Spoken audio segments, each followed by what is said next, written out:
changes. The unremitting work in Branch Hospital and in the Kapiolani home was telling on some of the sisters. Mother Marianne never demanded the impossible from anyone but herself, so she was always on the lookout for opportunities to give the sisters a little treat. "There are errands in town," she said to Sister Leopoldina one morning. "Sister Charles will drive you in, and you are not to come straight back when you've completed your business." "Not to come straight back, Mother?" "That is what I said." Mother made her voice quite stern, but her eyes had their delightful twinkle. "I've given Sister Charles the same instructions. Now get on your way." The two nuns were like schoolgirls in their pleasure. It was a perfect day.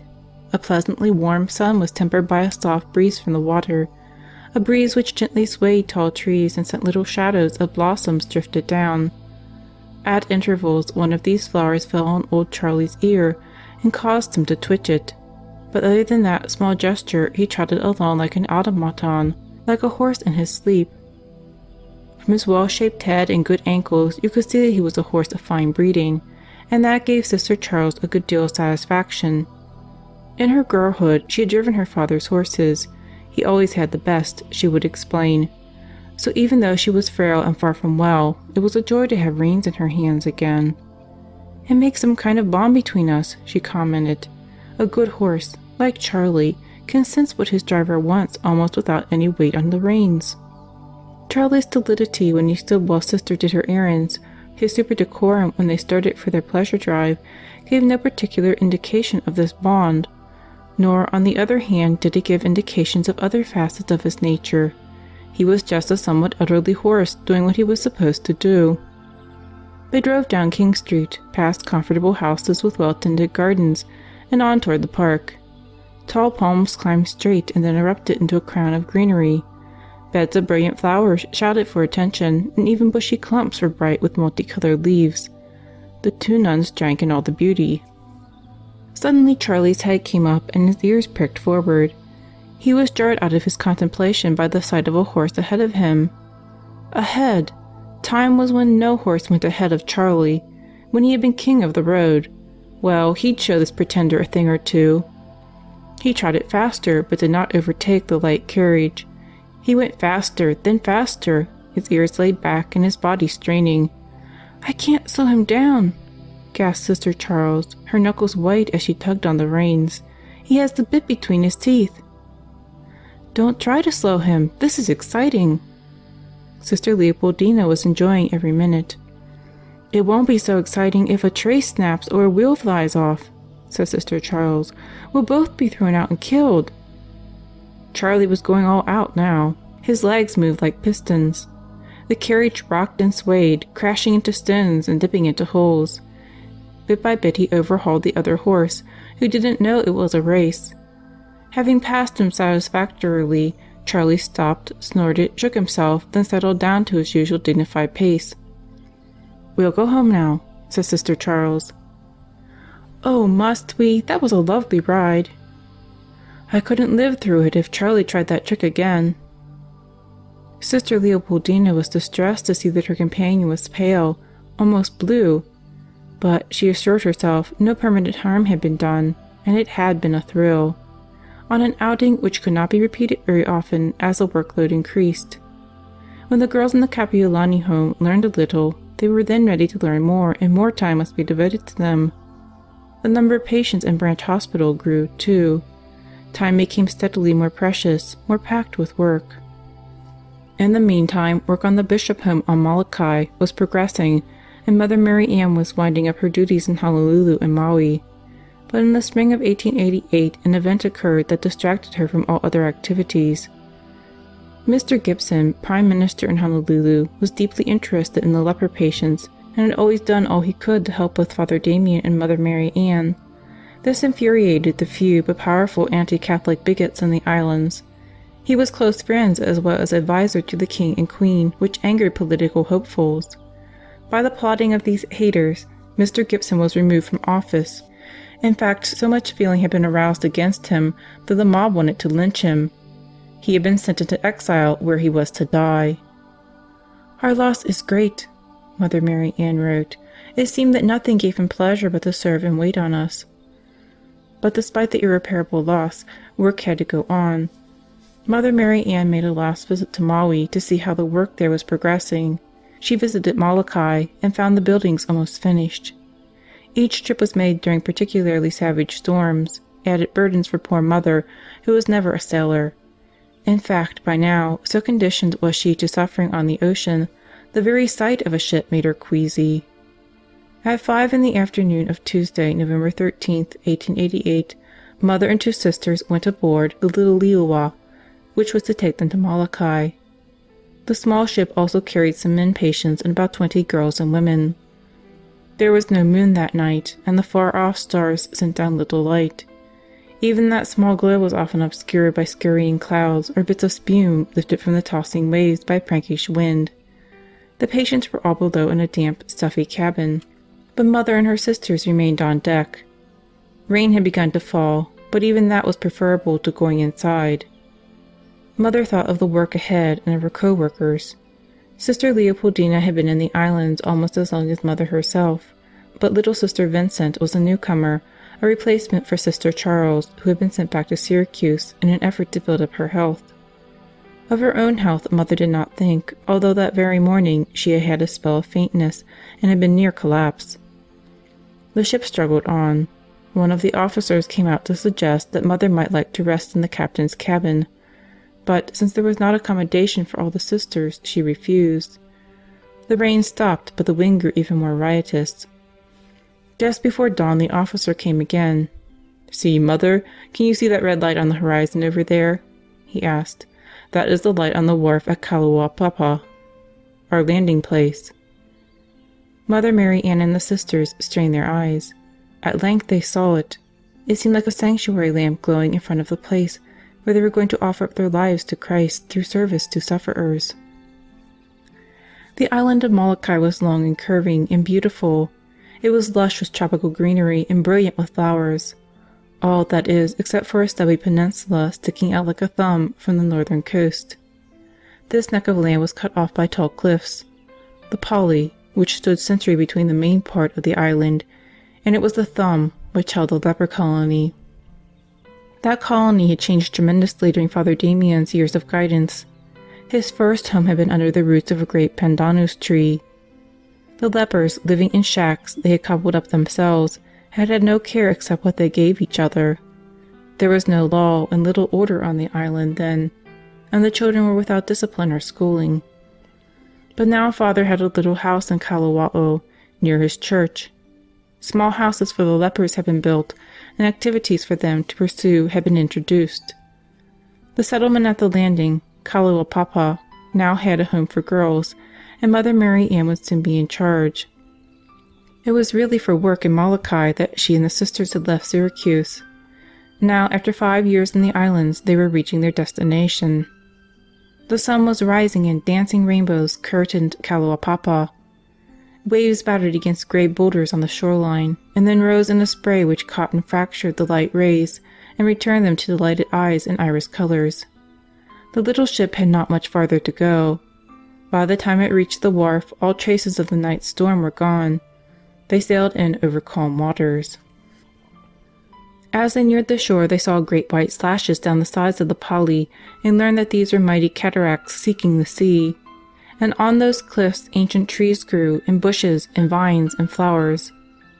When the nuns went ashore, however, welcomed by women who had been at the branch hospital earlier, they found things quite different.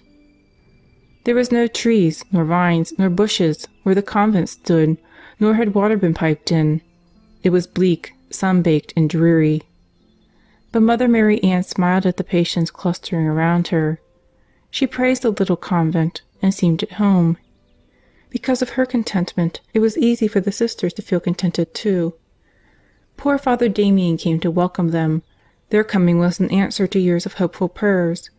To be chaplain to them, he assigned an assistant, Father Wendelin Moeller. The buildings in Mother's charge were new and clean, but she was more and more aware that their immediate surroundings were dismal.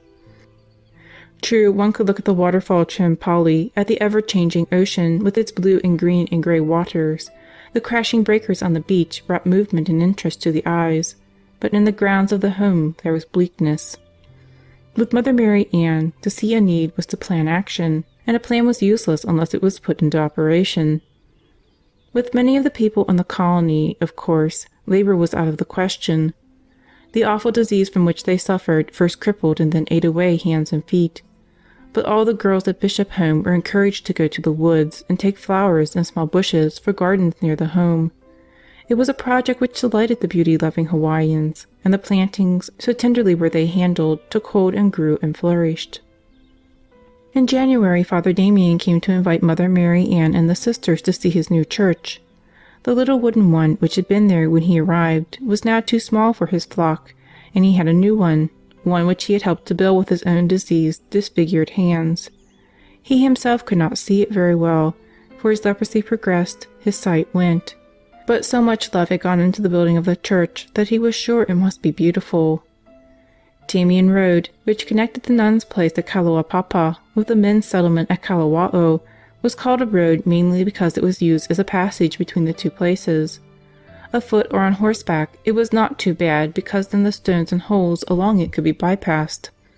The heavy, springless wagon in which the nuns were conveyed seemed to have been especially designed for the road. Its width was such that it was impossible to avoid jolting over every rock, to miss the bone-shattering downs into every pothole. I'm beginning to remember what seasickness feels like," gulped Sister Leopoldina, when they had been swaying and bouncing for a while. Mother Marianne looked at her with pity. "I hope not, my dear," she said. "I certainly hope not." Fortunately, the trip was finished without any upset, and all discomfort was forgotten in the joy and warmth of their welcome. Father Damien in particular was happy. He was eager that Mother Marianne should go at once to see the site for the home for boys to be given by a Mr. Baldwin. "When I think that my poor afflicted children will have a mother's care, I am happy indeed," he said. "They have been so neglected. I couldn't fill a mother's place." Water piped down from the mountain was free-flowing here. Grass was green, and flowers and vegetable gardens flourished. The sisters looked about them enchanted.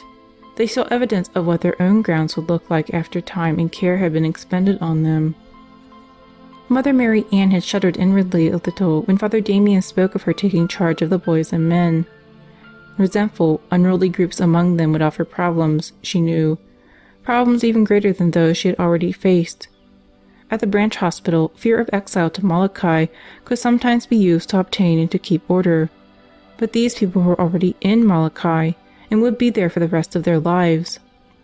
She determined to face the problem only when it arrived and accepted Mr. Dutton's invitation to walk around to see some of the buildings. As she left Sister Leopoldina and Veronica with Father Damien, she surreptitiously shook a warning finger at them and pursed her lips. The sisters nodded their recognition of the signals. Before leaving the convent, Mother had issued an order and a warning.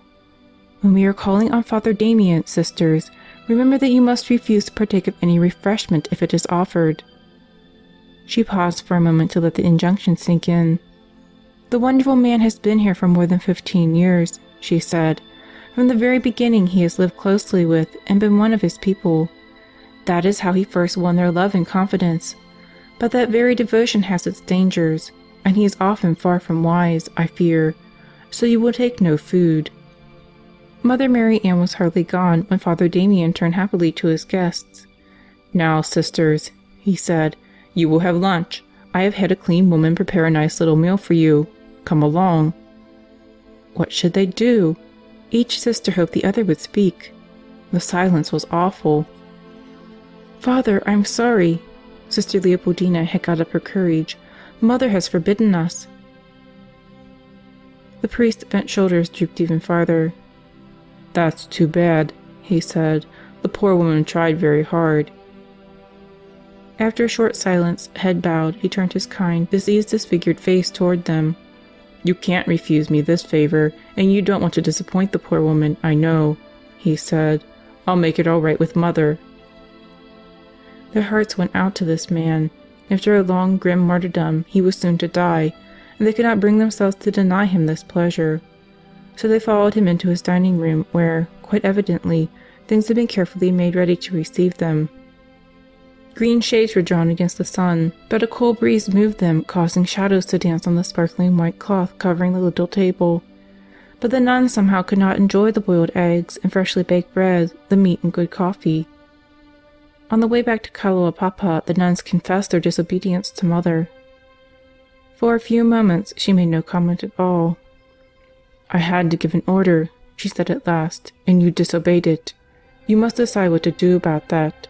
As to the danger you play with, well, that is done now."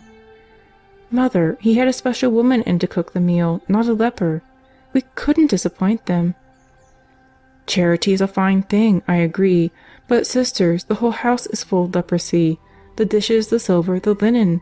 And who handled the food before it was prepared? Have you any way of knowing that?" The nuns were distressed, but perhaps Mother Marianne was even more upset than they when the next day crippled, tortured Father Damien called on her. He flung himself on his knees and begged her pardon. It was he assured her, who was completely to blame for her sister's disobedience. Would she please scold him, begged the great but simple man. She must give him some penance. One thing Mother Marianne had not foreseen as happening in Molokai was having the world-renowned Father Damien kneeling penitent at her feet. Storm. The girls at the bishop home were settling down.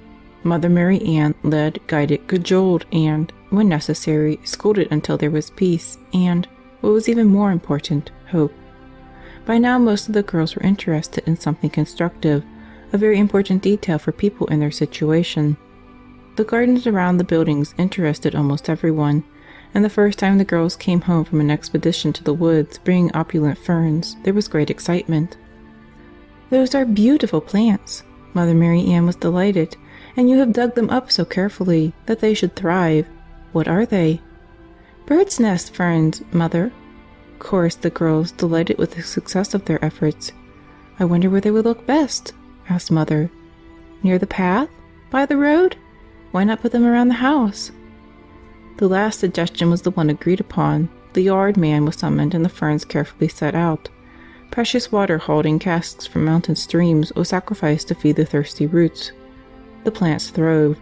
Then one morning the girls awoke to see the beloved ferns uprooted and scattered around the yard. One of the vandals was still at work. Wandering cows against whom there were no fences had pulled up the greenery, but not finding it good to eat, they simply dropped the plants around the yard. A troop of yelling, scolding, arm-flapping girls descended on the cows and drove them off. It was bad enough that the beasts should often wake the girls at night when they scratched their back on the house corners, but to destroy beauty, that was too much. As soon as they were able, the girls went again to the forest and again brought home ferns. Once again they were set out tenderly, once again they were established, and, unhappily, once again the wandering cows found and sampled and discarded the ferns. Mother Marianne made no suggestions. She did not want to press the girls into what might well be a losing battle. But once having seen the beauty of greenery around their verandas, the girls decided to continue the fight. And while the war was going on, a newcomer appeared on the scene. "What is that?" asked Mother in alarm as a blackish, snuffling, grunting apparition lumbered up. "Is it dangerous?" Carpenters working on a new building laughed. "No, Mother, that's just old Dennis the pig. He's very gentle," they assured her. "A pig? That?" Dennis in his youth might have looked more like a pig. Then his black skin would not have been so deeply mud-encrusted. But now, perhaps from years of rooting, his snout had an upward slant. His tusks had grown so long that they curved back nearly to his ears, and the stiff bristles on his back stood up in such a way that he seemed perpetually angry. It was hard, even for Mother Marianne, who always wanted to think the best of everyone, to believe that the creature had love in his heart. But he did, and he developed a particular affection for Sister Veronica, who became the source of many snacks. He became a regular visitor, and if Sister did not have his meal ready when he arrived, he would patiently stretch out on the grass and wait, legs folded under him, neck extended. He was there one day when one of the sisters was showing a highly nervous doctor through the colony. Dennis was confident of his friends, so he didn't bother to get up when footsteps approached. His tusks, in their curving travels, pulled his lips back, so his teeth shone out in a perpetual, unintentional snarl, and his remarkable long neck gave a touch of the snake to his appearance. Dennis was such an accustomed visitor that Sister hardly noticed him. Dr. Swift, the caller, didn't notice him either until he almost stepped on the patient creature. The poor doctor saw him and jumped feet into the air, arms thrown wide, eyes starting from his head. "Good Lord, Sister!" he shouted. "Is that the devil?" "Not at all," answered Sister. "It's old Dennis the pig. Haven't you seen old Dennis before?" "I have not." The doctor shuddered. "And I would be just as happy if I never see him again. He's a horrible sight." "Dennis?" Sister was a little hurt. "But we're very fond of him. He's a pet of ours." "That? A pet? How could you be fond of such a creature?" "But we are, Doctor," Sister insisted as they walked on down the path. Not long after that, however, Mother Marianne's affection for the beast wavered a little. In fact, she hurt his feelings deeply by her disaffection. Very early one morning, Mother was awakened by a bumping noise. She lay still a moment to locate the sound and heard a snuffling and shuffling outside her door. Her heart sank. Drunkenness was still an intermittent problem among the men, and she feared that some bemused man had strayed from his quarters. Such a one might be troublesome, she knew, but it would be bad to have the girls frightened. Frail in body though she was, it did not occur to her to do something but face the danger. The girls and the other sisters were in her charge. It was her duty to protect them. Very cautiously she opened the door a crack to see who might be out there. She didn't have to see the intruder. Her nose told her. Dennis, fresh from some odoriferous wallow, had suddenly thought of his friend, Sister Veronica, and had gone looking for her. He snuffled ingratiatingly as he dripped slime on the well-scrubbed floor. Mother caught up a wooden doorstop. "Out! Get out!" she cried, shaking the bit of wood threateningly. Dennis was amazed. For a moment he couldn't believe he was being chased away. He had only come calling. But convinced though he was of his charm, he still could not read welcome into this voice and gesture. "Get out of here!" repeated Mother, shaking the bit of wood again. Sadly, Dennis turned and lumbered down the hall. As he planted each doleful trotter on the floor, a glob of smelly mud marked his passage. But he went, and for the next few days he sulked. It took several offerings of luscious plate scrapings before Sister Veronica could console him.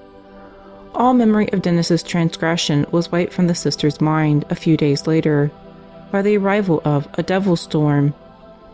The sisters had heard of these from the natives, had listened almost incredulously to tales of the rampaging fury which came about once in a decade. They had seen the result of previous winds that hopped and skipped, selecting one building for destruction but ignoring its neighbor. On this particular day, Mother Marianne had heard quite by chance of a poor woman, a leper, living some distance from the convent, who had upset a pot of boiling water on herself. There was no one to tend her, and Mother's heart shuddered at the thought of the agony she must be enduring. "Take dressings and salves," she said to Sister Leopoldina. "Sister Veronica will go with you. See what ease you can give her." It was a gentle, soft day when the nuns started on their errand of mercy. They were able to quiet the woman's pain considerably. They dressed the burns and the leprosy sores and tidied up her little home as best they could. It was nearly 3 in the afternoon before they started back to the convent. "We'll have to hurry, Sister," said Sister Veronica. "Supper won't be ready if I don't get into the kitchen soon." "If we cut across these fields," Sister Leopoldina suggested, "it will be shorter than following the road." It was shorter in distance, but they found the going tedious. Tall grasses were hard to push through, and the uneven ground slowed walking even further. Loose stones made footing treacherous. They were picking their way as fast as they could when Sister Leopoldina suddenly stopped and pointed toward the road. "Look, Sister," she said. "Isn't that queer?" Sister Veronica looked, and what she saw was indeed queer. No breath of air stirred the grasses around them, but in the road a wind snatched up masses of clayey soil, spun them into cones, which were lifted high in the air before being dropped. Then the winds gathered fresh material and played the same game over again. The two sisters stood spellbound. "Do you suppose this is the beginning of a devil storm?" asked Sister Veronica. "I shouldn't think so. This wind seems only playful." Even so, the nuns were more anxious to get home and tried for greater speed. When they reached the bishop's home, the sportive wind was there before them. It tossed the flowers and spiraled the leaves. "It's wonderful kite weather, I think," said Mother Marianne excitedly. So she and the girls made balloons and kites and laughed when the wind took them away. The air was quiet shortly before sunset, and everything was still as the smaller girls sat down to supper. But the meal was hardly on the table when the whole house shook like a rag in the teeth of a dog. The devil wind was on them. Howling and crying from far-off cottages now rose, and over all was the whistling shriek of the wind. The sun dropped into the sea in the sudden fashion of the tropics. The dark was relieved by a brilliant moon, which shone down steadily and unmasked, unaware of the raging wind below. Mother Marianne looked out the window. A heavy metal can flew by, passing between Mother and the moon like something shot from a catapult. "We are quite safe here," said Mother Marianne calmly. Her serene voice quieted the frightened children. "This building is built of heavy, strong timber, you know." Her eyes twinkled and her lips curved into their heartwarming smile. "Where do you suppose our balloons have gone to now?" she asked. It was hard to be frightened in the face of such composure. The little ones became interested in guessing odd and impossible ports of arrival for the paper craft. "Mine is in Honolulu," said one. "Mine is on the moon." "Mine is in the United States. That's farther than the moon, isn't it, Mother?" The wind snarled. A heavy piece of timber wrenched from some other building hurtled through the air like a javelin. It struck the side of the cottage, a smashing blow, and jarred a heavy picture from the wall. Fortunately, no one was in the way of the massive frame and shattered glass when it fell. A few of the older girls had been in the other cottages when the storm struck. One rushed in now. "Mother, come quickly! Kalaupapa tried to cross over here. The wind hit her with the veranda roof. She lies on the ground." Two of the sisters carried the injured child to the convent, while Mother tried to go on to check the damage. She was small and frail, and the wind was mighty. It caught her up, spun her in the air, and then dropped her at the far side of the yard. She struggled back toward the building she had left. It was hard to keep her eyes open against the wind, and breathing was such an effort that it seemed each breath must be the last one for which she could summon strength. A small figure in a frenzied world, her indomitable will and courage pushed her on. Near collapse, she at last reached the building into which some of the adults had now come for shelter they felt would be safer than their own huts. Everyone was keyed up, tense. The door flung open and a strange figure entered, a white-wrapped spectral figure. "A ghost!" cried the superstitious ones. "The devil of the storm!" moaned others. But before panic could take over, Mother recognized who the eerie visitor was, and her heart was sad. "John, what are you doing out in such a storm?" she asked. Then she addressed the young woman who followed. "Is your house—" "Yes, Mother, our house is gone. I helped John to get up and wrapped him in the bedspread, and we came here." "Of course you would, and I'm glad you did." Mother looked compassionately at the young couple. When the husband developed leprosy some time before, his wife, Kate, had elected to come to Molokai with him. With all their delicate china from home, their fine linens and good silver, she made the Molokai home nearly as charming as the Honolulu one had been. Now it was all gone. "Sister Veronica, take these young people over there with you," Mother directed. She gently turned the dazed, shivering couple toward a far corner of the room. "There are very heavy timbers supporting that end of the building," she explained. "You will be quite safe there." The words were hardly out of her mouth when the wind flung open an outer door. A pile of heavy, wide planks had been left outside by the carpenters until they could be used. Now the wind took them, and one after the other scaled them into the cottage. Mother could feel them stir her veil as they passed over her head, but none struck anyone in their guillotine-like passage. "God be praised," said Mother. "Suppose we all go into the chapel." Some of the lepers, of course, were Catholics, but many were not, and there were a few in the group who were bitterly anti-Catholic. But that night they were almost willing to crowd into the chapel to pray. The sanctuary light flickered. As the building was battered, the Stations of the Cross tilted and danced on the walls, but the chapel stood as firm as the faith it represented. As suddenly as it had arrived, the storm departed. Morning showed wreckage all around. Some buildings were unroofed, some were in matchwood, some had been carried away intact, with not even a sliver of glass left to show where they had once been. But no one in Mother Marianne's care had been killed, nor even seriously injured. Damien goes, a visitor comes. Mother Marianne sat on the veranda, a basket of mending beside her. The sky was overcast and a sharp little wind had risen, but even so she preferred being in the fresh air. The veranda was wide so that rooms were protected from the hot rays of the sun, and except in high wind, the windows could be left open on rainy days. The hills in the distance were becoming purplish, and some wore a fog cloud on their heads. Rain was coming, Mother knew, but she would stay out as long as she could. Much of the mending was of the simplest sort. She could do it mechanically while her mind was busy with other things. A strain of music drifted over on the wind, and she smiled. That had worked out well, she told herself. When the two women had first come into her care, their depression was overwhelming. Depression was not unusual with sufferers from Hansen's disease, the name of leprosy, but with these two it was greater than she had seen.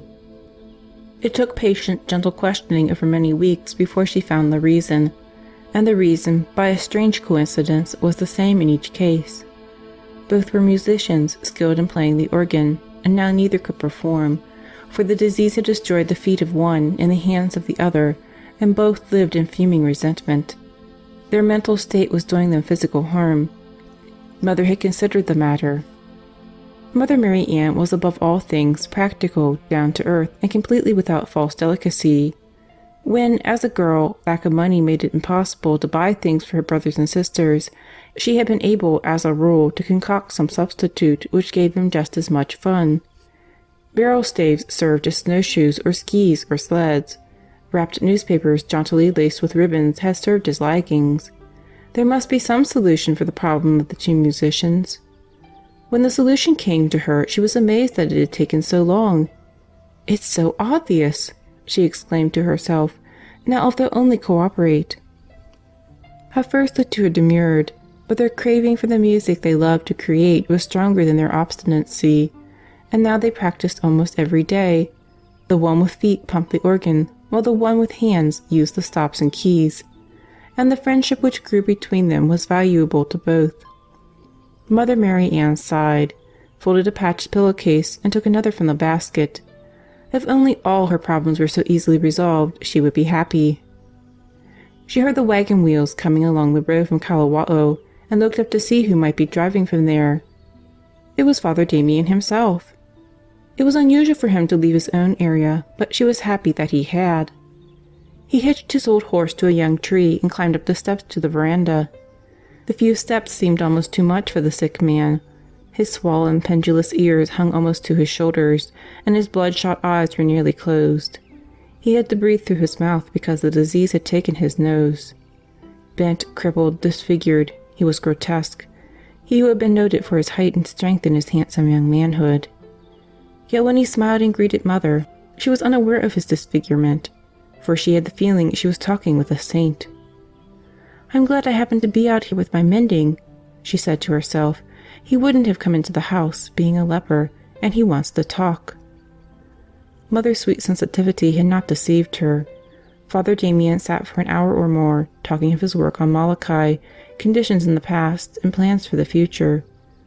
Mother put in especially tiny stitches on unusually well-woven darns, because she felt sure that once Father Damien saw that the mending was done, he would not want to hold her back from other duties elsewhere.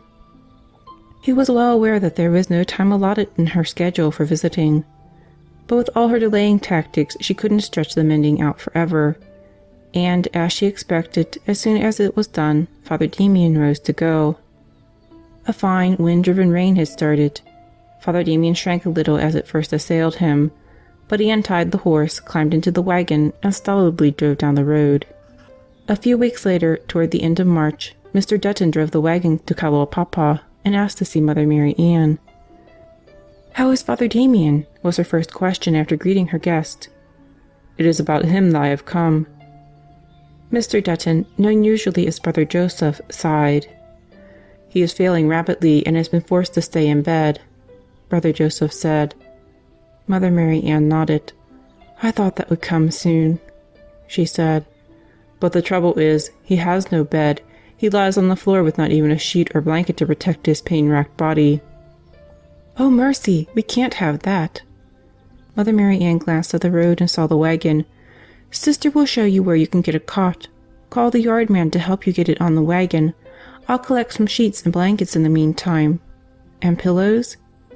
"He has none." "Then I'll pick up 2 of them also." Brother Joseph was soon jolting down the road with bed and bedding, but when Father Damien was told of the efforts to make him comfortable, he protested. "Bed, sheets, pillow?" he croaked. "Not for me. There are poor people who really need them. I can't have such luxury when others do without." "But Mother Marianne will be disappointed." Father Wendelin, who was there, knew that only such an argument would have weight. "She wants to do something for you, and that was all she could think of." So rather than disappoint anyone, the dying priest allowed himself the luxury of a simple bed.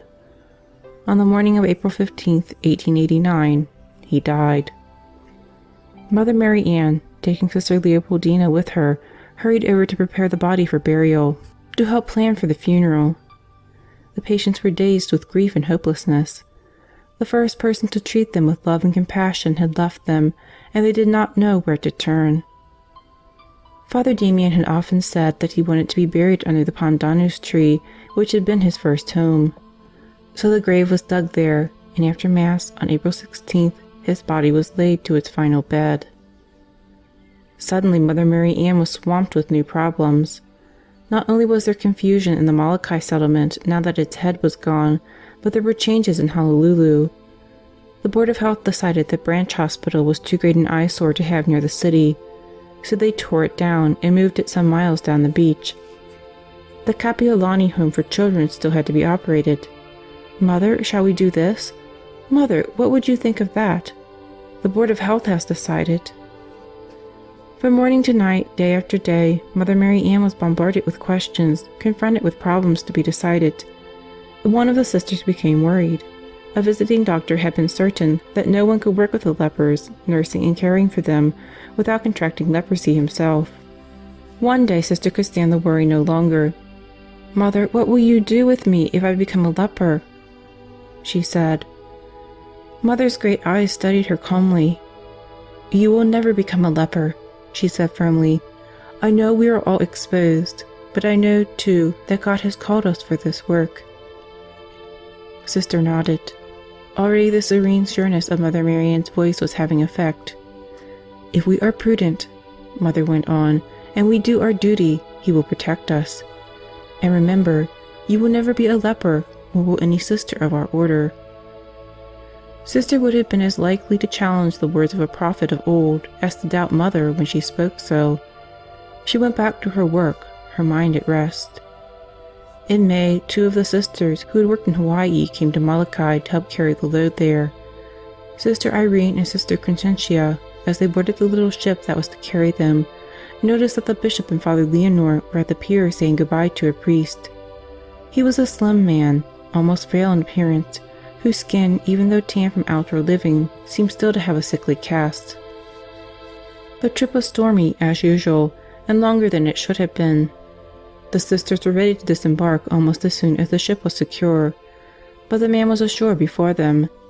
They just got a glimpse of him walking down the road that led to the doctor's house. The next morning one of the sisters left the convent to make her rounds of the sick. She had not seen the man who had crossed from Honolulu with the sisters, but from their description she recognized him in the man now leaning on the fence. "Good morning," she said. "Is there anything I can do for you?"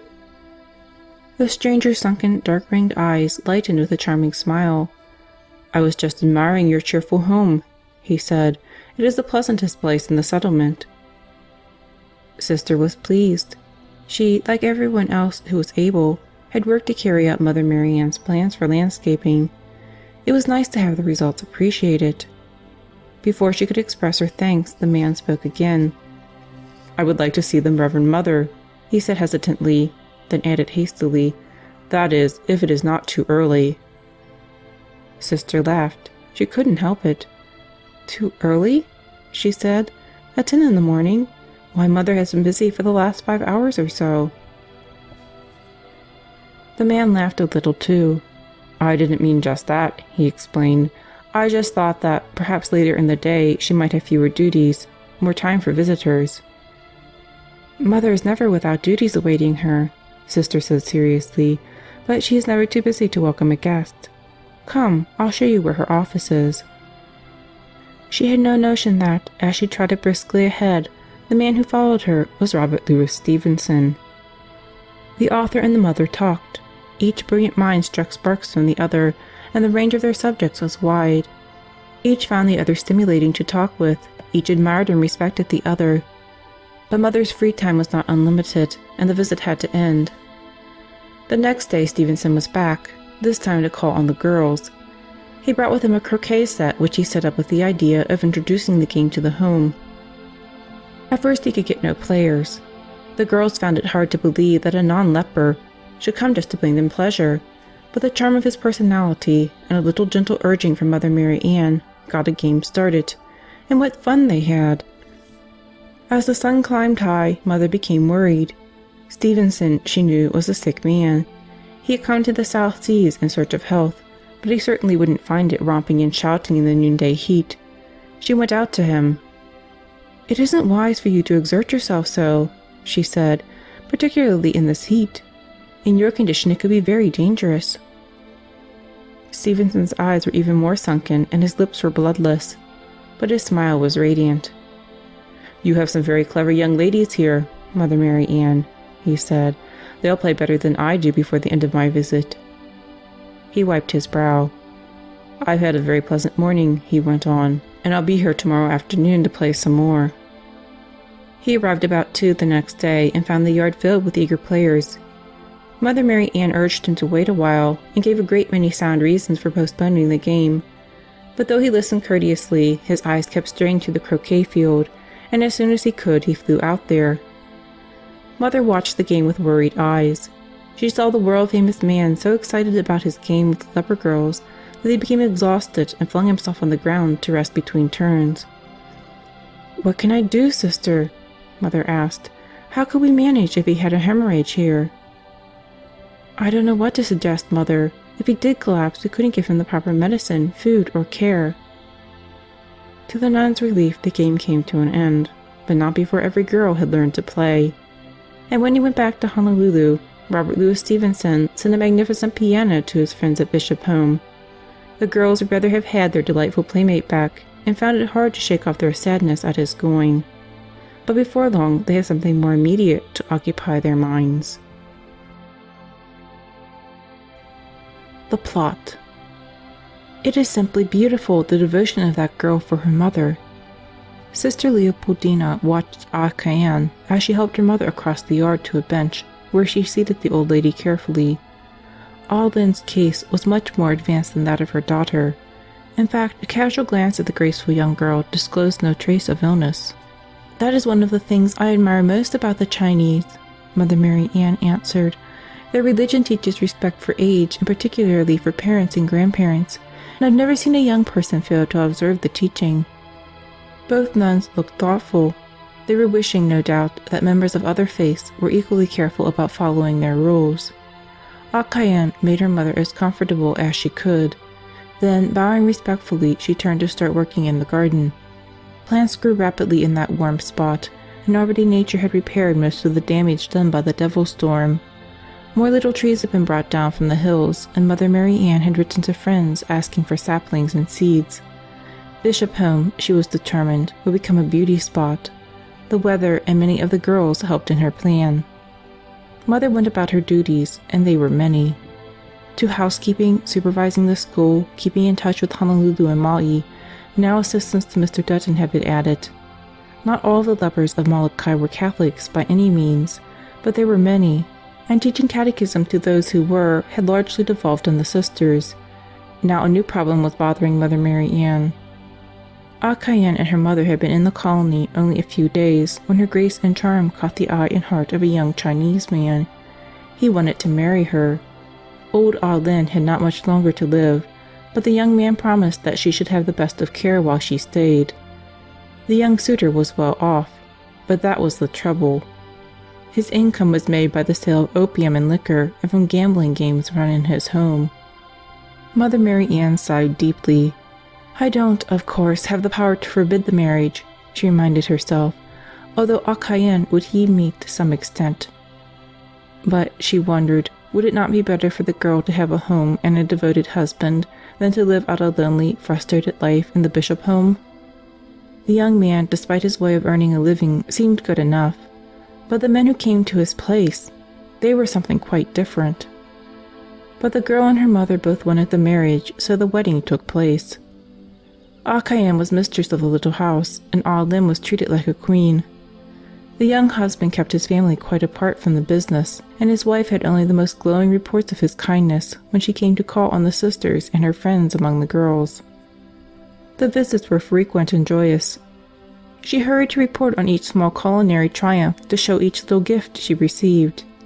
It encouraged the girls to see one of their number so well established. "She does seem very content," said Mother Marianne. Sister agreed. Then, for no seeming reason, Akayan's visits grew less frequent, and when she came, she was no longer joyous. Something, it was evident, weighed on her mind. One afternoon, Mother Marianne drove over to Kalaupapa to consult with Mr. Dutton on some of his problems. There had been serious disorders among the men since Father Damien's death, and, though things had quieted down, it took constant effort to keep them so. Mother had hardly gone when Akayan appeared. "Mother isn't here. She'll be sorry to have missed you," said Sister Leopoldina, "but the girls will enjoy a visit." "I didn't come to see Mother nor to see the girls," said Akayan soberly. "I want to talk with you." There was something rather frightening in the girl's voice. "Come, let's sit down on the veranda," Sister suggested. "No, I can't stay but a few minutes. I have come to tell you something, then I must hurry back." She hesitated, gulped, and then the story rushed out. "Some days ago a party came to play cards with my husband. Nakipai was with them." Oh. Sister knew Nakipai as a dangerous troublemaker. "Whenever Nakipai and his crowd come to gamble at my house, my husband tells me to go spend the evening with my friends. He thinks it is not good I should be home when that crowd is there." For that much let's be grateful, Sister thought. "I had a feeling that they were up to no good," Akayan continued. "So instead of going calling, I crept up outside the house. I crouched under the window of the room where they were drinking and gambling. It was awful." Sister waited, wondering. Nakipai said that Mother Marianne was making things bad for the men on the island. She was spoiling everything for those who wanted to enjoy themselves, and she encouraged the priests and brothers at Kalaupapa to do the same. "And?" Sister was now full of apprehension. She could hardly wait for the girl to catch her breath.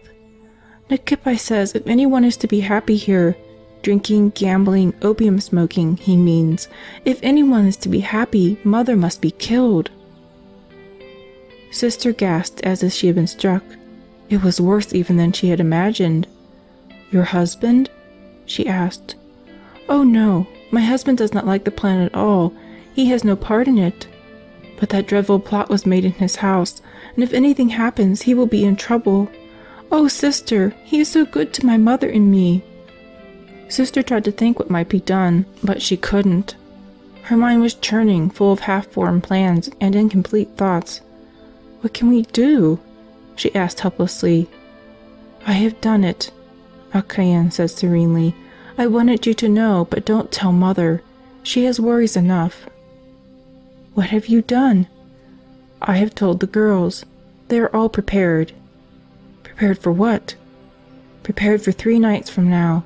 I heard Nakipai said, at 12 o'clock the next night, the moon is dark, we will go." "That is 3 nights from now." "What do they plan?" "They are not to meet at our house. They will come one by one and hide themselves in the grounds here. At midnight, Nakipai will knock on the door. When Mother opens it, they will seize and gag her so she can't scream, and carry her away before anyone can see them and know who they are." "But Mother will know," Sister protested. "Mother will soon be dead," Akayan explained tersely.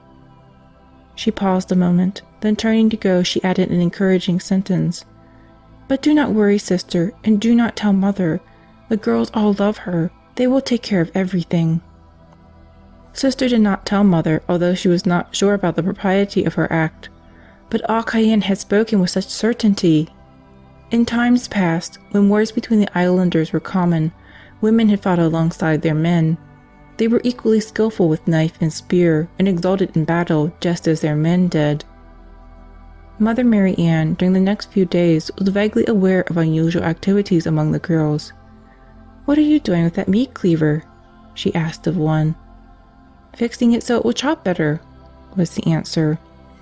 Later she saw a girl honing a carving knife on a stone in the yard. "The knife is dull," the girl explained. The thought crossed Mother's mind that it was odd that every cutting or chopping tool in the place had lost its edge at the same time, but she supposed such things happened. And she had many things on her mind. Sister Leopoldina was unaware of what the girls' plan was.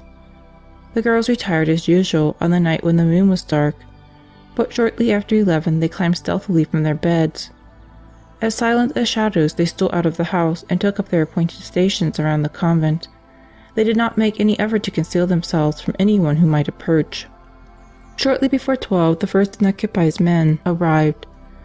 Although there was no moon, the sky was filled with stars which sent down a glow. The men were startled to see the glow reflected from a heavy knife held by a determined woman.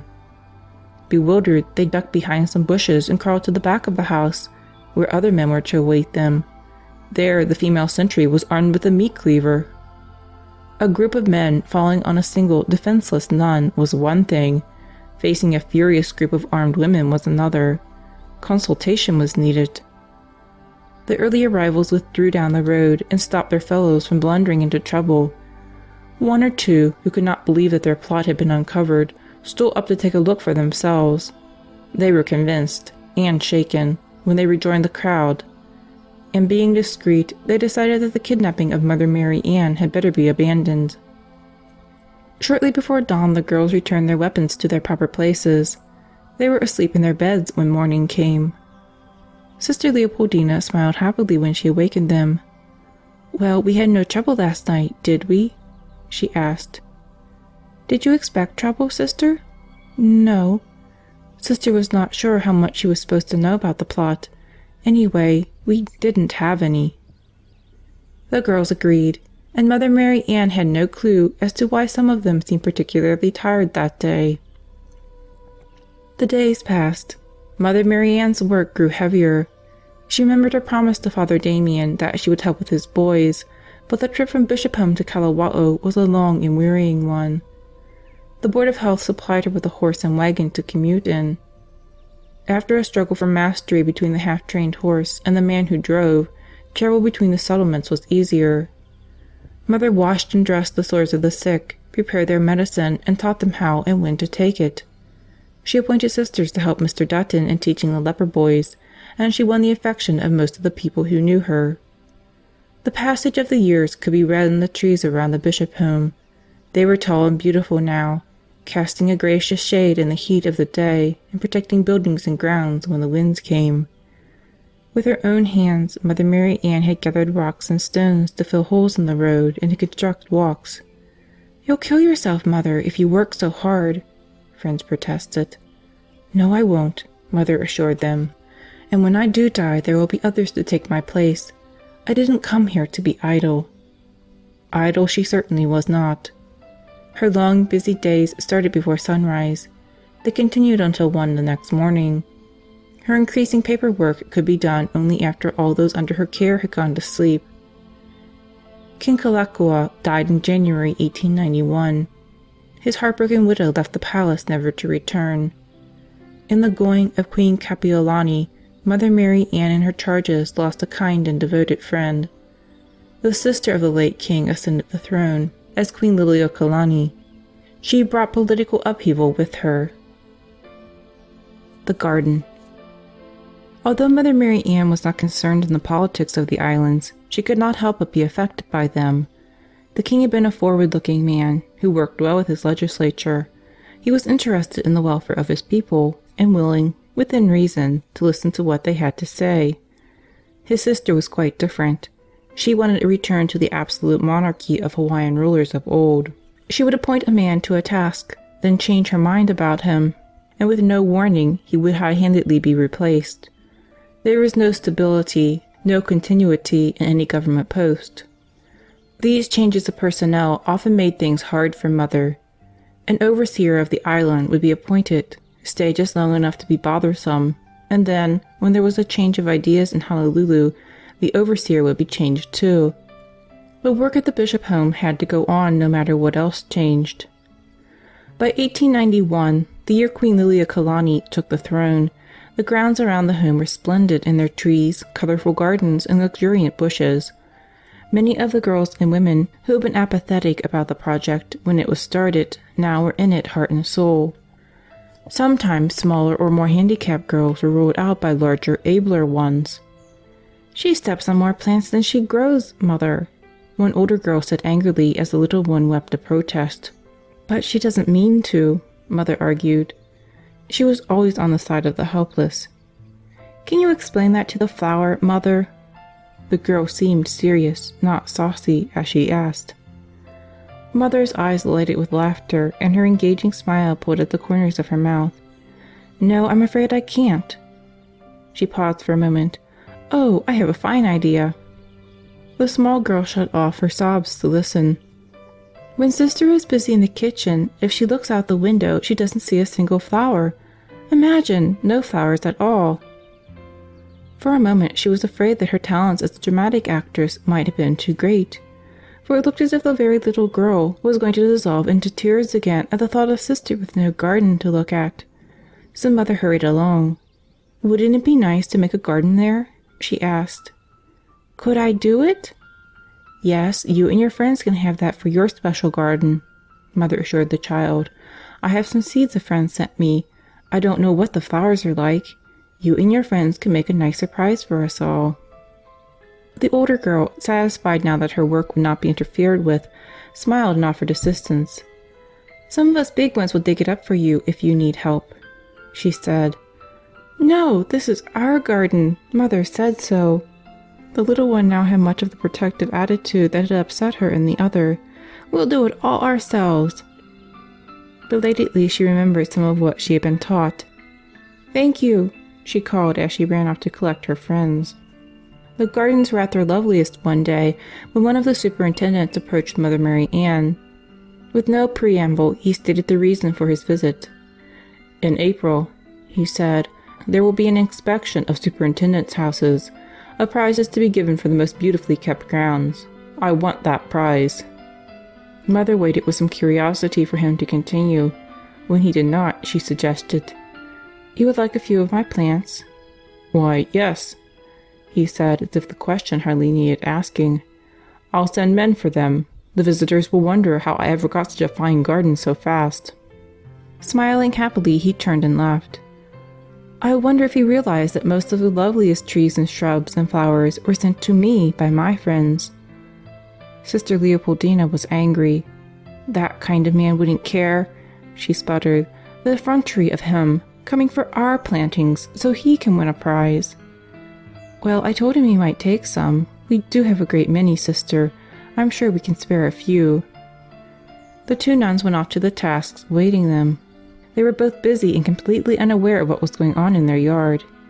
Then suddenly Sister came flying into Mother's office. "Mother, there are several wagons going down the road, and they are taking the whole yard with them." "The whole yard? What do you mean, Sister?" "Well, most of it. Just look." Mother went to the veranda. The place looked as if a new and more vigorous devil storm had been through it. Flowers, the finest shrubs, most of the small trees, and even a few of the larger ones, all had been taken up and carted away. It was desolate again. "Hours of work, expense to your friends, loving care from the girls." Sister Leopoldina couldn't frame sentences that would express her feelings. "I'm sorry for the girls' sakes," Mother agreed, "but we can make it lovely again. Things grow fast, you know, here in the tropics." Sister might have protested further, but Mother raised a gentle, silencing hand. "We must find excuses for ignorance," she said. It was after supper when the telephone rang. Sister Leopoldina answered. It was the superintendent. "Sister," he said in his pompous, dictatorial manner. "Will you tell Mother, please, that she didn't send any alligator pear trees?" "And you want some?" With a mighty effort of the will, Sister kept her voice courteous. "Some, Sister, some? I want them all." A slow flush crept up Sister's cheeks. Her eyes glittered. "You'll get none," she said, and slammed down the telephone. Having done it, she shuddered. The day had been full of exasperations. She just couldn't take a reprimand from Mother on top of everything else. Yet she knew that her self-discipline had slipped badly and that she had been uncivil. Slowly she turned to Mother, ready for her scolding. Mother's hands half covered her face, and she was shaking. For a moment Sister's heart stopped. Had she upset Mother so badly? Then the merry eyes were uncovered, and she saw Mother's face. The shaking was from laughter. "Sister," she chuckled, "how did you dare to speak so?" The insolence of the man overcame me. Sister was half laughing, half angry. It's not bad enough that he has destroyed the lovely garden, but now he impudently demanded all the alligator pear trees. All, Mother! Mother shook her head sadly. "It is strange how thoughtless some people are," was all she said. Once again Sister marveled. Threats on her life, raids on her property, Mother took everything in her stride. The flame of love was constant in her heart, and nothing would make it waver, much less put it out. The uneasy situation in Honolulu would have discouraged a lesser soul. There, Queen Liliuokalani became more and more difficult to deal with. She would make promises and break them, would make deals with private persons in the name of the government. She largely ignored the legislatures. At last it was plain that heavy American investments in the islands were in danger. After some negotiations, in 1894, the islands were declared a republic, and Sanford Dole was elected the first president. While this was going on, Mother Marianne received first more, then less help, assistance going up and down with the rise and fall of political groups. People interested in politics in Honolulu could not be expected to expend much thought on the lepers of Molokai. To give them credit, the government intended to be kind. But so little was known of the disease, so little understood about its control and treatment. Sometimes, too, the weather played an unpleasant part in Mother's problems. There was, for instance, the time when storms prevented the supply ship from putting in at Kalaupapa. The staple food in the Hawaiians' diet is poi, made from the pounded root of the taro plant. Without poi, no matter how much else is offered, they do not feel they have had a meal. Molokai did not raise enough taro for its needs, so the ship from Honolulu brought it in. But the ship could not put in to unload. The first night there was enough to feed all the people, but when the second day a storm followed, the people became hungry. "We have no food," they complained to Mother. "But the sisters had prepared a good meal for you," she protested. There was a moment of silence. "We have no poi. We have no food." Mother had the feeling that when they got hungry enough, they would eat the good meals offered them. But she did not know her people. If they had poi, they had a meal. No poi, no meal. The storm continued for a third day, and Mother began to worry. A prolonged fast would be dangerous for her patients. Yet there seemed no way to break it. Fortunately, before things grew really serious, the wind died down. "Now we can eat." Those who lived in little houses of their own hurried to draw rations of poi. The girls in the hospital could hardly wait until supper time. Mother watched them with amused exasperation. Tradition certainly died hard on these people whom she loved so much. She must work out some way of providing against a repetition of this near disaster. Thinking of food brought her mind on an obvious train of thought to the kitchen. She must ask for a new stove. The ancient, cross-grained one they had would try anyone's patience. It was so non-cooperative. If the cook needed quick heat, it smoldered and smoked. If something required long, slow cooking, the impetuous stove raced ahead and charred everything entrusted to it. It was too small, anyway, for the amount of work required of it. Easter was coming, always a day of great celebration, but especially among the lepers. Probably it was because they lived so close to the grave that the story of the resurrection was especially dear to them. Whatever the reason, they were planning a great feast on that day. Mother decided to see if she could have a stove in time to permit the sisters to make their contribution to the gala affair. The Easter Feast. Mother Marianne paused for a moment and looked out at the ocean. It always stirred her with its power and its vastness, although she still thought of it as something it was better not to be on, to admire from a firm place on land. Yet she knew its kindness, too. It provided food, interesting activities for those who liked to fish, and sport for those of her girls who could walk as far as the little sandy beach, which was safe for wading and bathing. The girls gathered shells along the shore, and were always delighted when they could bring her a double handful of pretty and unusual ones. God never repeats himself, does he? Mother would marvel, as she turned over hundreds of shells and found no two identical. This particular day she was most interested in the sea's behavior, for today, when the ship came, the stove would be aboard. There had been so much talk about this new addition to the kitchen that she wondered just what the girls expected. She had already been called on to rule in disputes. "It will so cook by itself." "It will not. How can it?" "I don't know, but I heard Sister say that her work would be over when the stove came." "Sister didn't mean that." "Of course she did. Sister doesn't say what she doesn't mean. It will so cook by itself. Won't it, Mother?" Mother Marianne certainly didn't want to discredit Sister, yet Hawaiian children were all too ready to believe in magic and ghosts and such. She spoke with care. "You understand that Sister will still have to make the fire and watch it, to prepare the food and put it on, or in, the stove, but this one will burn more evenly." She then gave a simple explanation of drafts and dampers and combustion. Fortunately, the girls were so interested they forgot any disappointment they might have felt in learning that the stove didn't prepare a meal without human aid. The story was just about done when a new distraction offered itself. A sling from a crane on the ship was seen to contain a great, shiny black mass of metal. "The stove! It's coming ashore!" Together they ran to the landing to greet it. A score or more people were already there for the great occasion. Boys and men had come from Kalaupapa, people who lived in their own houses in Molokai, several girls from the bishop home. Mother and Lily, who was unable to walk so far, watched from the veranda. Men on board the ship tugged on ropes, and the sling with its precious freight rose majestically. The crane was swung slowly. This was the crucial moment. There was a murmur of excitement among the watchers, then a gasp of dismay. The weight of the stove had shifted, and it was slipping in its cradle. "Oh, Mother!" Lily was shaking with fright. "Mother, what can we do?" Nervous excitement was bad for leprosy cases.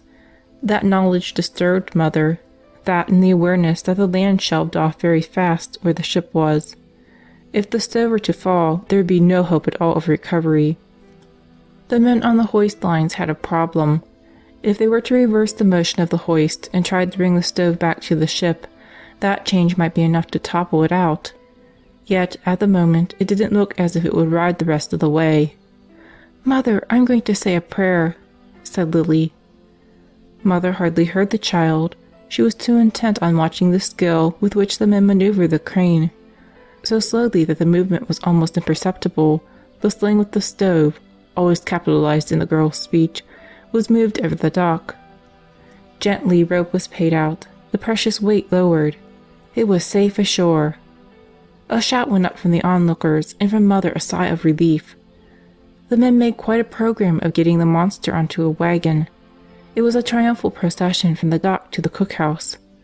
Only the slightest dismay followed discovery that the stove was much too large to go through the door. "We'll take out a wall," they said calmly. And that was what they did. The stove was in. The sisters started planning what they could bake for the Easter feast. Non-lepers from Kalaupapa started late on Friday to dig a huge pit. On Saturday they put in kindling and hardwood, over which was spread a layer of great flat stones. "Are they going to fry meat on those stones?" Sister asked one of the girls. "Oh no, Sister, the food is baked, and it is delicious." As often as they could steal a minute, the sisters watched the preparations, but those moments did not come often, for on top of the inhumanely hard schedule with which they were already burdened, they were baking. The stove deserved its capitals. It poured out bread and cake and cookies for the feast, and when the sisters had prepared their contribution for the celebration at home, they made over 100 small cakes to send to Kalaupapa. "It doesn't seem possible that you could do so much," Mother Marianne said. But somehow or other they did, and as each bulletin came telling of the preparation of the feast, it was shared with the others.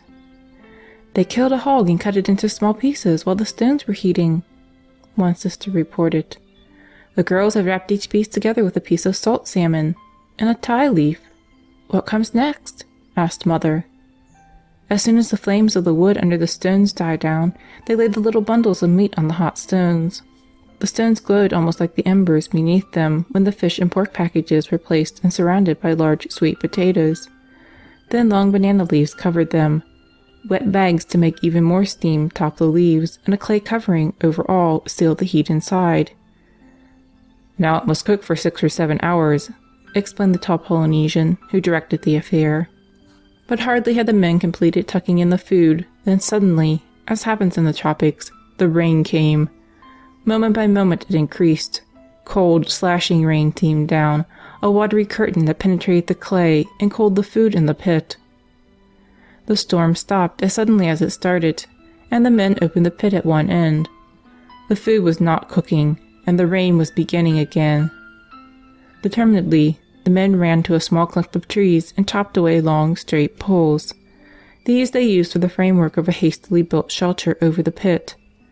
With the rain pouring down again, they opened the pit and started patiently reconstructing the entire affair. The food now would cook all night. The sisters, as excited as anyone else by now, woke quickly when there was a pounding on the convent door at 4 the next morning. They dressed quickly and hurried off to Mass. Mother Marianne couldn't find it in her heart to protest when some of the girls seemed distracted at intervals during the service. Devout, they were happy because Christ had left his tomb, but they were human too, and a feast was waiting for their coming. The whole congregation, sisters and girls, moved from the church to the spot of the feast. The cakes and cookies, the nuns' contribution, were owed and awed about before the girls seated themselves in a circle on the ground. Their eyes were wide and their laughter gay as they waited to be served. "It is wonderful their capacity for enjoyment," said Mother Marianne as the sisters walked back to the convent. "I doubt that I would have their courage in their circumstances." It never occurred to her that she, voluntarily, was living in the same surroundings, seeing the same dreadful sights, and facing problems the patients would never know. True, she did not share their fatal disease, but she was beginning to feel the onset of an equally unconquerable ailment — old age. Breathing was hard for her at times, and a bad cough racked her, but she had too many duties to have time for attention to herself. After the nuns breakfasted, those who were not going to attend patients began decorating the dining room. The stove was being called on again. Cakes and cookies had gone from it for the new meal. For the festive supper it must work again. It was Easter. The Lord had risen. Celebration must be joyous indeed. In 1898, Hawaii became part of the United States, and in 1900 was formally organized as a territory. "I suppose it's silly, Mother," said Sister Crescentia, "but although we are just as far from Syracuse as we ever were, I feel nearer somehow." Mother's eyes twinkled. "Is it silly, sister? If it is, there are 2 sillies, because I feel just the same." "Mr. Dutton hoisted his flag today," said Sister Leopoldina. "His boys are quite excited at being Americans. He has told them so many stories of the country." There was a moment's silence. The hands of both nuns were busy with the interminable mending. Their minds, too, seemed to have been busy with similar thoughts. "Perhaps now doctors will be—" Mother began. Sister spoke at the same moment. "Medicines and dressings should be—" They stopped. At Sister's nod, Mother Marianne continued. "Our minds were tuned, weren't they, Sister? With the United States government in charge, our people should have better care." A coughing spell stopped Mother. "And perhaps you will be able to spare yourself a little," Sister spoke anxiously. "How about yourself, Sister?" Mother's smile was as warm and lovely as ever. "I do not notice you resting very often." Indeed, there was little rest for any of the sisters. With the hoisting of the Stars and Stripes, it was true that food was more certain to arrive, that medical supplies were to be better, and that good doctors would come with new and better ideas. But the nuns still worked harder than anyone should have expected a human being to do. In August of 1903, the girls wanted to go for a walk in the Wakulla Valley. There they could gather guavas and mountain apples for the table and bouquets over our flowers. Mother Marianne was the only nun free, so she went with them. The day started clear and still, heavy with the peculiar breathless heat that comes to the islands. Mother was, as always, gay and pleasant. But as the sun climbed up the sky and sent its rays straight down on Molokai, she found breathing more and more difficult. Even when the lush trees shut off the sun, there was no respite. Mother Marianne sat on a fallen tree and let the girls roam the woods, staying within sound of her voice. When she called them to start home, they would have made their usual protest, but the sight of her pale face and bloodless lips frightened them. They were very quiet on the homeward trek. She had 2 lung hemorrhages not long afterward. It was 20 years since she and the sisters had arrived in Honolulu, 15 since they had come to Molokai. It would be hard to see the dismal place that they had taken over in the green and beautiful home which now housed them and their nearly 100 patients. How much longer will God let me continue this work? Mother wondered. The flame is quenched. In 1905, there were 907 lepers in the colony of Molokai. The Kapiolani home in Honolulu had 45 girls. The hospital on Maui was doing its work well, under the care of Sister Magdalena, whose early days in the order had been guided by Mother Marianne. If she had the time and inclination, Mother Marianne could have looked with satisfaction on the pain eased, the lives brightened because of her. If she had been impelled to give credit for the work, she would have given it to her sisters. The thought of the amazing work they had done, not only in caring for souls and bodies, but the heavy manual labor. They had cleaned and scrubbed, they had made gardens and roads, and when the Board of Health had moved too slowly, Sister Benedicta had got some salvage lumber, and with help from 2 of her patients, had herself put up a needed building. "Sister Benedicta must replace me when I am gone," Mother Marianne would say. "She is strong enough for the load." But the nuns did not want to think of Mother leaving them. It was she who had accepted the challenge of the work, she who had led the first group half around the world to work on the island. Every forward step had been taken at her direction. How could they go on without her? Mother's face was wrinkled now, and her step not as light and quick as it once had been. But in her heart the same warm flame of love burned, the same desire to be of service. The sisters tried to make her take things a little easier, to rest for a while each afternoon, for example. She would obediently go for her nap, but hardly would she lie down than a little girl would come to the door. "Where's Mother? I want Mother." "Mother is resting, dear," Sister would say. "What is it you want? Can't I take care of it?" "No, I want Mother." Mother Marianne always said she slept with one ear open, so she would appear on the veranda in answer to the call. "I want to show you the picture I drew," the child might say, or "I have no thread to make lace." The sisters would protest. "Mother, she could have shown me the picture." Mother's lovely smile, which she never lost, would flash. "Ah, but Sister, it was me she wanted to show it to," she would say. There was just no way to see that Mother rested, it seemed. Electric light came to the island, and American efficiency brought modern buildings in better ways, but the basic ingredient in caring for the patients, the most valuable medication, still was love. In 1914 there were reports of trouble in Europe, of war there. To the girls under their care, the nuns taught a prayer for the men in battle. Pictures of the little bohemian village home of her ancestors came to Mother Marianne's mind. She wondered what was happening in the quaint little streets bordered by houses with sharp-pitched roofs. But she could not dwell on far-off lands. She was feeling her age very much, and, as she pointed out to her Mother General, she and several of the sisters had been in the islands for 31 years.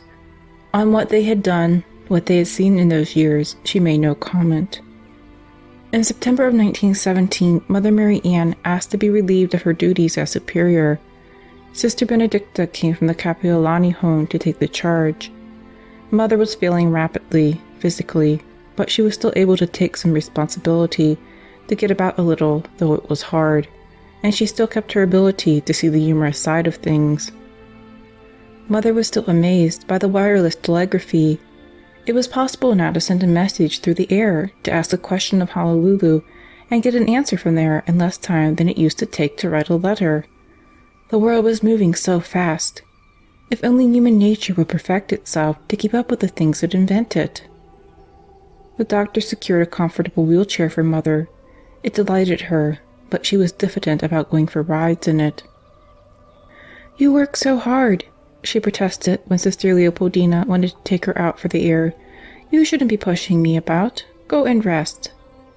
"But Mother," Sister was disappointed, "I want to take you out." "Really?" Mother herself was the soul of truth, and she had the childlike simplicity which marks true greatness.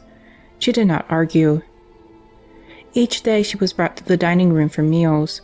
She could go to the chapel, be really a part of the community life which was so dear to her. From the veranda she could see the ocean which had so often frightened and distressed her. It would not bother her again.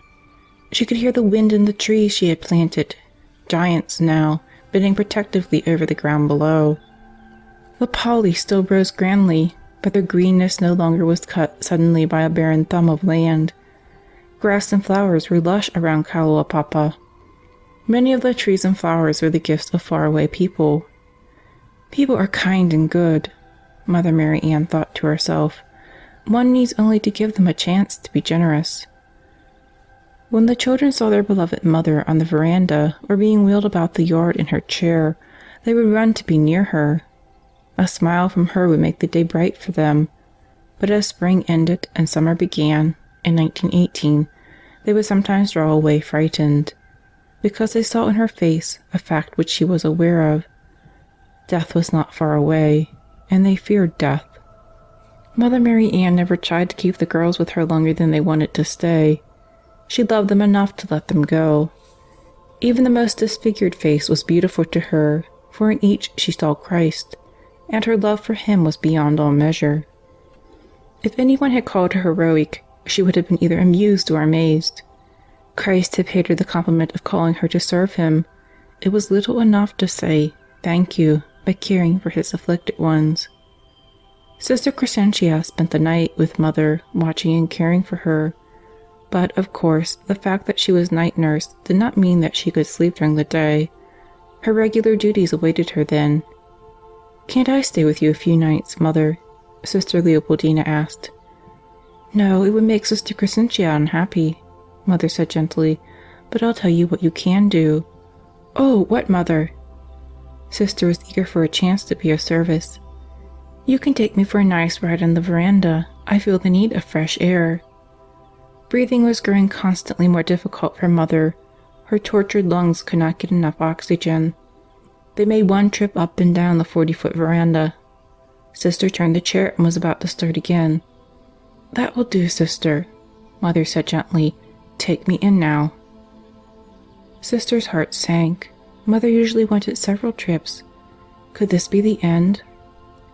But some days later a little novice came to visit. "I'd like to take your picture, Mother," she said. Mother Marianne had always objected to being photographed. Everyone was surprised when this time she agreed. Her chair was wheeled into the yard. There, under one of the trees she had planted more than a quarter of a century ago, her sisters behind her, her little girls grouped around her, Mother was pictured for the last time. She looked at the trees and gardens, the cottages and main buildings. Lessons were being taught, beautiful lace was being made for sale. A full life, within certain limits, was being lived by her charges. "It's a long time since you've been around to see things, Mother," Sister said. "Shall I take you on a little tour?" "Not today, thank you, Sister." Mother's voice was thin. "You better take me in now." "I'd like to see Sister Magdalena," said Mother one day not long after the picture taking. "She is one of my girls, you know." "She wrote not long ago, Mother," Sister reminded her. "I know, but I'd like to talk with her about the school and hospital at Maui." Mother seldom expressed a wish for anything. The sisters knew, too, that Sister Magdalena would be eager to see her and assist in caring for her during her last days. No ship was due to stop at Kalaupapa, however, for some days. "I'll wire to Honolulu," the doctor suggested, "and have the Claudine stop for a passenger at Kanakake. One of the sisters can board her there and go on to Maui." Kanakake was the other side of the Pali. The stern 2,500-foot cliff had only one footpath across it, a path made dangerous by falling stones and sudden storms.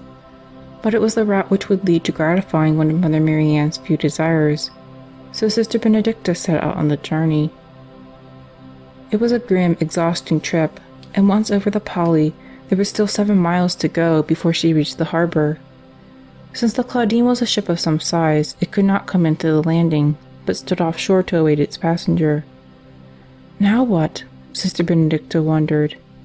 Was it possible that she had climbed and descended the Pali only to be balked now? Yet the gleam of the ship's lights through the darkness seemed to her to be a world away. She found a Japanese sampan willing to take her out.